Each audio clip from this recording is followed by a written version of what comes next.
Est-ce que All Elite Wrestling va droit vers le mur? C'est le sujet de cette chronique aujourd'hui. Il s'est passé pas mal de choses du côté de AEW ces derniers temps et on n'en parle pas spécialement. On se concentre plus sur la WWE, ce qui se passe en interne, les changements, l'impact médiatique est bien plus important en ce moment à la WWE que chez AEW. Et pourtant aujourd'hui le sujet de cette chronique, voilà, tout simplement AEW.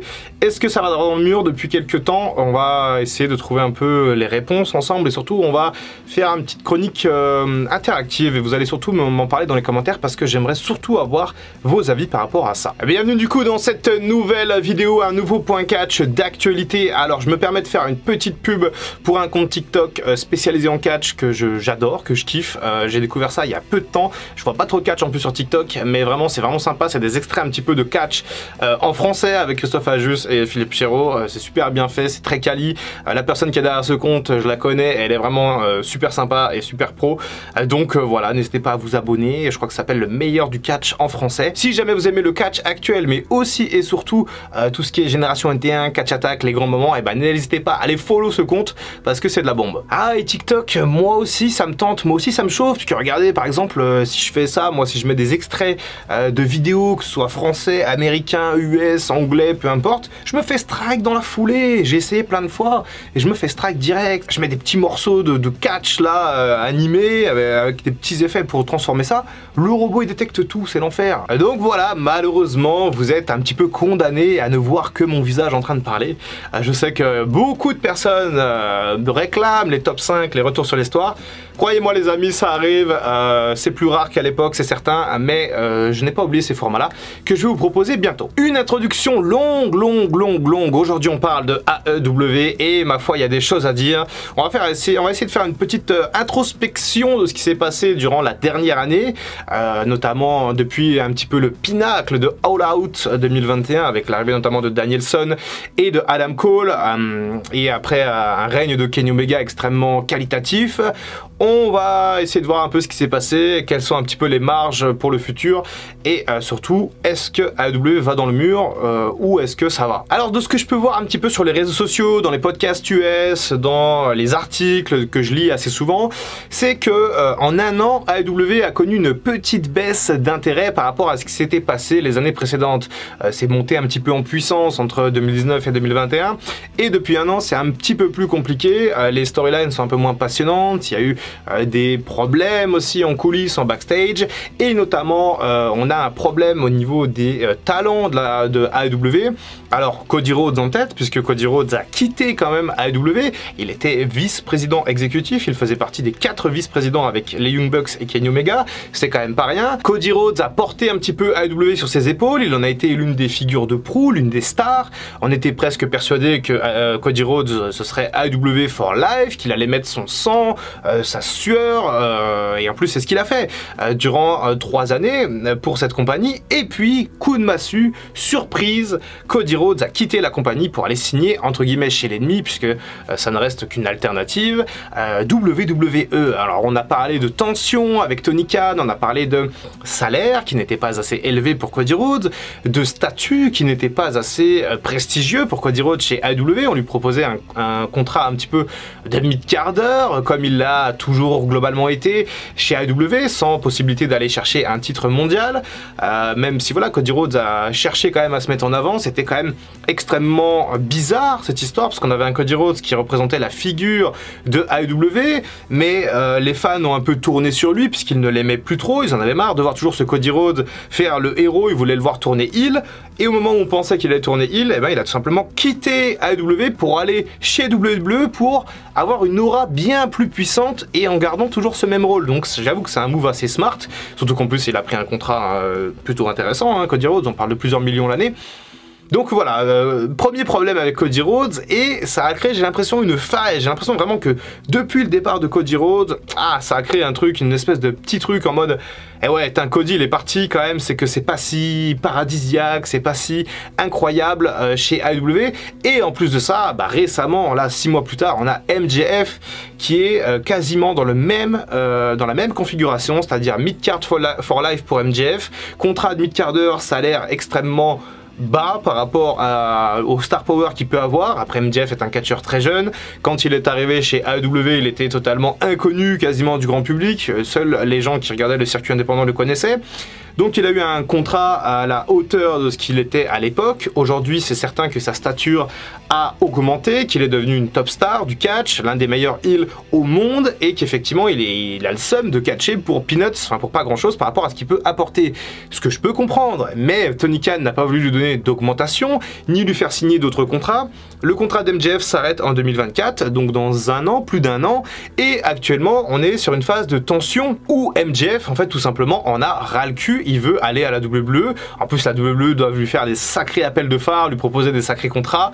Donc MJF, il veut aller là-bas. Il ne veut plus catcher pour AEW.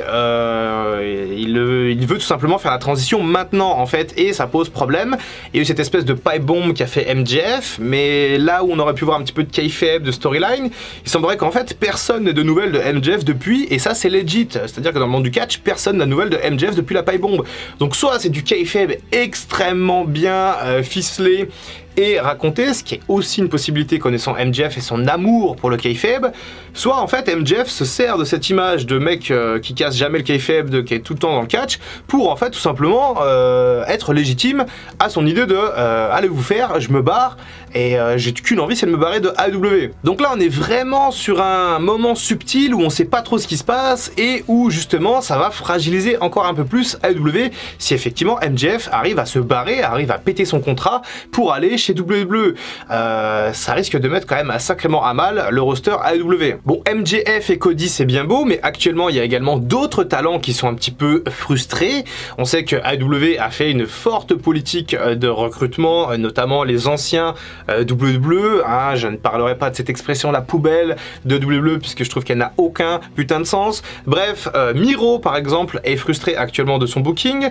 Andrade est frustré également de son booking. Ces deux talents ont été quand ils ont signé chez AEW, on leur a promis quand même des trucs assez intéressants, potentiellement devenir des main eventers avec le temps.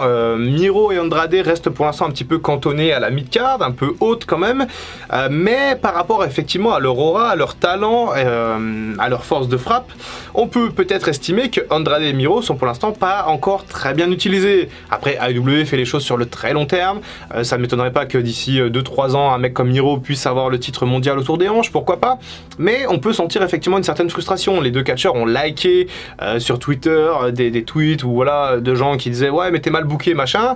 Encore une fois c'est le problème de Tony Khan. Tony Khan il doit être partout, le mec il recrute encore à gogo. Cesaro est arrivé, Claudio Castagnoli, toujours des nouvelles têtes, c'est compliqué à booker. Les pay-per-view ont une durée limitée de 4-5 heures maxi. Quant à 100 personnes dans le roster, c'est compliqué de booker tout le monde. D'ailleurs, j'ai vu passer quelques informations comme quoi, dans les coulisses, ça deviendrait compliqué avec Tony Khan. Je ne sais pas si c'est vrai ou pas. Je crois savoir que le compte qui a diffusé ces informations est un petit peu en guerre contre Tony Khan, donc ça peut être des fausses informations et j'ai pas spécialement été plus loin dans l'investigation. C'est peut-être vrai, je ne pense pas. Je pense qu'il y a quand même une bonne ambiance chez AEW. Mais forcément, si les mecs sont pas utilisés, si les mecs sont frustrés, forcément un jour ça va péter, c'est sûr. Je pense que pour l'instant c'est bon, je pense que c'est pas comme avec Vince McMahon, que Tony Khan est quand même assez paternaliste, qu'il est quand même très dans l'affectif, dans l'émotion, il y a qu'à voir comment il fait des câlins à ses catcheurs. Mais justement, en fait, peut-être qu'il y a un petit problème avec Tony Khan, c'est qu'en fait, comme c'est un gros fan de catch, et qu'il a ses préférés, on sait que c'est un adorateur de CM Punk et que quand CM Punk est arrivé il était comme un fou, Tony Khan, également de Cesaro, on peut se dire que voilà en fait Tony Khan il a les mecs qu'il préfère et en fait il va booker comme si il jouait à SmackDown vs Raw 2011. Il va dire bah tiens lui je le préfère, je vais le mettre contre lui que je préfère aussi, et les mecs qu'il aime un peu moins peut-être qu'il va les mettre de côté, et ça c'est tout à fait possible. Alors effectivement il y a eu d'autres problèmes pour AEW, c'est globalement la déception autour du règne de Hangman Page. Hangman Page qui a été construit quand même pour être le face quand même fédérateur qui a battu Kenny Omega, et malheureusement son règne n'a pas été une franche réussite. On a eu quelques bons matchs contre Adam Cole, d'autres matchs assez intéressants, mais Page ne captivait pas autant les foules en tant que champion qu'en tant que outsider, qu'en tant que underdog. Et Page est clairement c'est son rôle d'être un underdog, d'être le challenger un peu fougueux, mais en tant que champion c'est pas parfait, il manque Il manque pas mal de choses et clairement c'est pour ça que AEW a assez vite changé, a passé la torche à CM Punk avant qu'il ne se blesse. C'est pareil, ça, les blessures chez AEW, c'est vraiment pas de chance. Cole qui s'est fait une grosse commotion, CM Punk qui s'est pété le pied et le genou, Danielson qui n'a pas pu catcher pendant des semaines et des semaines, Omega qui est out depuis presque un an maintenant, et on ne sait pas d'ailleurs s'il va revenir. Je pense qu'il va revenir, mais pour l'instant c'est pas d'actualité. Bref, ça fait quand même beaucoup de gros noms également qui sont sur la touche durant cette année où justement il fallait peut-être capitaliser et construire un peu plus. Je pense que le règne de Punk aurait été plus sympa s'il avait été là, parce qu'en plus il a gardé la ceinture, ça ne fait aucun sens. On aura quand même un Moxley contre CM Punk plutôt alléchant, je ne sais pas quand. Peut-être à All Out, j'espère, même si ça me paraît tôt quand même pour la convalescence de CM Punk. J'espère qu'on aura ce CM Punk John Moxley pour l'unification des titres. Mais en attendant, c'est bancal dans les scénarios et il y a très peu d'histoires qui nous captivent véritablement en ce moment. Ça navigue un peu à vue et ça se sent, et ça se sent également au niveau des ratings. Les ratings sont pas fantastiques, pas faramineux, et Tony Khan qui disait qu'il allait challenger SmackDown avec Rampage, et ben actuellement Rampage ils font 400 000 et SmackDown ils font plus de 2 millions, donc effectivement on n'est pas dans la même catégorie, on n'est pas sur le même produit et ça se ressent. Alors est-ce que AEW va dans le mur? Eh bien fondamentalement je crois que non en fait. Je crois qu'on est un peu sur une année de transition, que effectivement on a des premières difficultés qui arrivent un peu pour AEW. Ne parlons pas de la pandémie de Covid peut-être comme une grosse difficulté puisque ça a été quand même assez bien maîtrisé à l'époque, mais en tout cas effectivement il y a quand même quelques doutes. Il y a peut-être quelques mecs de AEW qui vont avoir envie d'aller chez WWE maintenant que c'est Triple H aux commandes, et notamment les anciens d'NXT, Andrade, Kisly, Malakai Black, enfin tous ces mecs là. Peut-être que ça doit leur gratter un petit peu, effectivement, mais ça va être assez intéressant de voir ce qui va se passer. J'espère, moi, surtout que AEW va construire autour justement de ces jeunes stars-là. Malakai Black, il faut absolument lui donner le titre dans l'année, dans les 2 ans, là, parce que ça va être incroyable. Bref, il y a du boulot, c'est certain, il y a du boulot, il y a du chemin, mais je suis persuadé que AEW va réussir à nous proposer du contenu de qualité, un pay-per-view All Out excellent, je pense, dans quelques semaines, et puis après, ça va rouler, il faut juste raconter des belles histoires, il faut de la cohérence dans le produit, il faut que des mecs comme Eric Bischoff arrêtent de dire que AEW c'est rien, qu'il n'y a pas d'histoire intéressante, qu'il n'y a pas de trucs captivants, parce que c'est faux fondamentalement, même si oui, c'est un peu plus complexe à mettre en place. On ne peut pas dire que AEW aujourd'hui ne fait rien, c'est pas possible. Laissons le temps à cette compagnie, il y a des talents, il y a des mecs pas trop cons qui sont au booking et au management, laissons le temps, laissons faire les choses, et je suis persuadé que ça se passera très bien, et je ne pense pas véritablement que AEW va aller dans le mur et va se casser la gueule. Ça serait une catastrophe industrielle, clairement, ce serait horrible. Je ne veux pas voir ça, je ne veux pas avoir le retour de la WCW comme à l'époque, avec une fédération, une compagnie qui se pète la gueule. Non, je pense que ça va bien se passer, et en tout cas maintenant j'attends vos avis, surtout dans les commentaires. Est-ce que selon vous, AEW est destiné peut-être à se casser la gueule, et surtout depuis que la WWE a changé d'air un petit peu avec le départ de Vince McMahon. N'oubliez pas d'aller voir le compte TikTok, le meilleur du catch en français, c'est la famille, c'est un super compte, donc voilà, n'hésitez pas à vous abonner, il faut soutenir. Voilà, c'est assez rare que je fasse de la pub, donc si je fais de la pub pour un compte, c'est que c'est de qualité et que j'adhère totalement. C'était Dr Wrestling, à très bientôt pour une prochaine vidéo, et en attendant, comme d'habitude, prenez soin de vous. I can feel the blood creeping up from the heathens. Got will, got fight, got pride, got reason. If they wanna go eat, then you know I'm gon' feed them. If you're coming for me, hope you're ready for a demon.